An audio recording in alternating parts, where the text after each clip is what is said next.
రాష్ట్ర ముఖ్యమంత్రి రేవంత్ రెడ్డి గారు దేవుళ్ళ మీద ప్రమాణం చేస్తూ ఆయన మరొకసారి రాష్ట్ర ప్రజల్ని రైతాంగాన్ని మోసం చేయాలనే ప్రయత్నం చేస్తూ ఉన్నారు.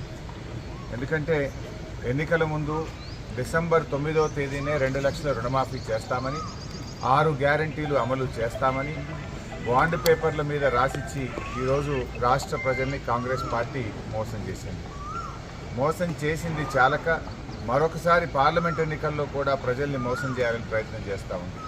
ఎందుకంటే ఈరోజు రాష్ట్రంలో ప్రజలు కాంగ్రెస్ పార్టీ మీద, ఆ ప్రభుత్వం మీద నమ్మకాన్ని కోల్పోయారు. 100 రోజుల్లో 6 గ్యారంటీలు అమలు చేస్తామని బాండ్ పేపర్ల మీద రాసిచ్చి ప్రజలకు ఇచ్చిన మాట తప్పింది కాంగ్రెస్ పార్టీ.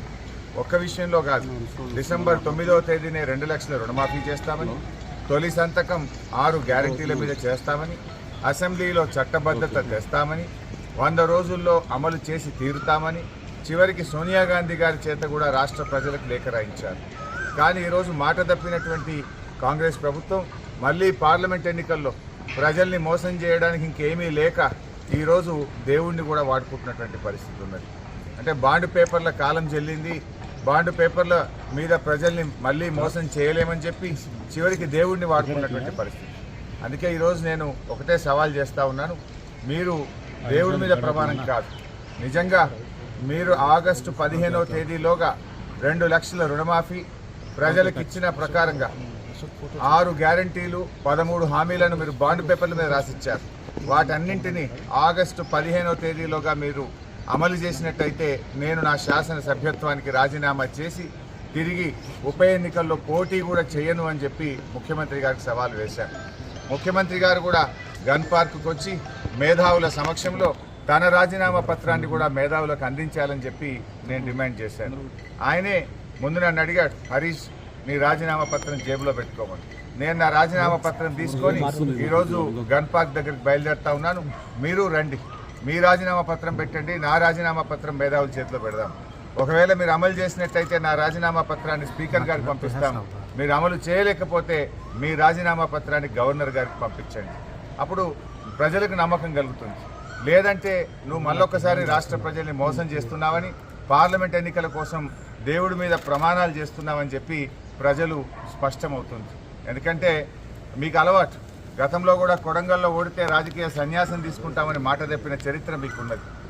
అసెంబ్లీ ఎన్నికల్లో ప్రజలకు ఇచ్చిన మాట నిలబెట్టుకొని చరిత్ర మీకున్నది.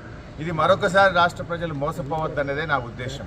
ఎందుకంటే నా పదవి కంటే నిజంగా నువ్వు చేయాలని నేను కోరుకుంటున్నా, అమలు జరగాలనే నేను కోరుకుంటున్నా, ప్రజలకు మేలు జరగాలనే నేను కోరుకుంటున్నా. 5 ఏళ్ల నా ఎమ్మెల్యే పదవి కంటే ఈ రాష్ట్రంలోని కోట్ల మంది ప్రజలకు రుణమాఫీ జరగడం, అక్కా చెల్లెళ్లకు 2,500 రూపాయలు మహాలక్ష్మి కింద అందడం, 42 లక్షల మంది ఆసరా పెన్షన్దారులకు డిసెంబర్లోనే 4,000 రూపాయల పెన్షన్ ఇస్తాను నువ్వు చెప్పావు. ఆ 4,000 రూపాయల పెన్షన్ అందితే అంతకంటే నాకు సంతోషం ఉండదు. ఎమ్మెల్యే పదవి కంటే కూడా రాష్ట్ర ప్రజలకు మేలు జరగడంలోనే నాకు ఆనందం ఉంది, నాకు సంతోషం ఉంది. ఇలా ప్రతిపక్షంగా మా బాధ్యతనే మిమ్మల్ని అడగడం, కానీ ఇలా మీరేందంటే ప్రతీకార చర్యలకు పాల్పడతా ఉన్నారు. ప్రశ్నిస్తే ప్రతీకార చర్యలకు దిగుతూ ఉన్నారు, అక్రమ కేసులు పెడతా ఉన్నారు, ప్రతిపక్షం అనేది లేకుండా చేయాలని చూస్తూ ఉన్నారు. ఇలా రాష్ట్ర ప్రజలు మిమ్మల్ని అమలు చేయమని అధికార బాధ్యత మీకు ఇచ్చారు, మీరు అమలు చేయకపోతే ప్రశ్నించమని ప్రతిపక్ష బాధ్యత మాకిచ్చారు. ఇలా ప్రధాన ప్రతిపక్షంగా మీరు ఇచ్చిన మాట అమలు చేయాలని మిమ్మల్ని ప్రశ్నించడమే మా బాధ్యత. మేము ఒకవేళ ప్రశ్నించకపోతే రాష్ట్ర ప్రజలు మాకిచ్చిన బాధ్యతను మేము నిర్వర్తించని వాళ్ళం అవుతాం, మేము ఫెయిల్ అయిన వాళ్ళం అవుతాం. అందుకే ఇవాళ రాష్ట్ర ప్రజల కోసం, రాష్ట్రంలో మరి బడుగు బలహీన వర్గాల కోసం, పేదల కోసం, మహిళల కోసం, రైతుల కోసం నేను రాజీనామాకు సిద్ధపడ్డా. కనీసం ఈ ప్రయత్నం ద్వారానైనా ముఖ్యమంత్రి గారు ఇవన్నీ అమలు చేస్తారని ఆశిస్తున్నా, ప్రజలకు మేలు జరుగుతుందని ఆశిస్తున్నా. మరి నేను ఈరోజు ముఖ్యమంత్రి గారిని కూడా గన్ పార్క్ దగ్గరికి వచ్చి తన నిజాయితీ రుజువు చేసుకోవాలని